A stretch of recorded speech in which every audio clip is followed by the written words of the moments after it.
En latin, l'un des mots désignant le roseau était canna, emprunté au grec. Ce mot a donné naissance à plusieurs termes au sens varié en français. Celui qui rappelle le mieux le sens originel de roseau est sans doute canne à sucre, apparu sous la forme canne de sucre en 1560. Mais en réfléchissant un peu, l'on retrouve avec la canne sur laquelle on s'appuie pour marcher l'image de bâton végétal que l'on a avec le roseau.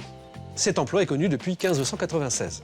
De même, il est facile de faire le rapprochement entre le roseau, la canne à pêche, la canne d'escrime ou même la canne de golf. Mais le premier sens de canne en français, sous cette forme ou sous la forme standard chane, est d'abord celui de cruche de forme allongée. Un roseau est un bâton creux qui pouvait donc servir de récipient.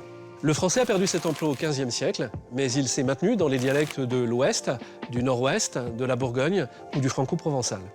Voilà pourquoi en Normandie, la canne désigne la cruche en cuivre ou en laiton, ou le bidon en fer, dans lesquels on collectait autrefois le lait des vaches lors de la traite.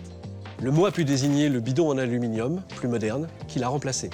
Selon les régions de la Normandie, on prononce canne, conne, corne, conne ou chane dans le sud. Même le jerrycan, apparu en 1944, est un mot de la même famille. Quand le récipient est petit, long et mince, on utilise une forme diminutive de canne, la canette. Le mot s'emploie pour la bière depuis le début du XVIIIe siècle et plus récemment pour les jus de fruits et les sodas. Il a même fini par désigner la boîte en aluminium, inventée aux États-Unis en 1935. Belle longévité et beau succès pour un mot apparu au XIIIe siècle dans un texte religieux de tradition normande. Alors, qu'est-ce que vous en dites ?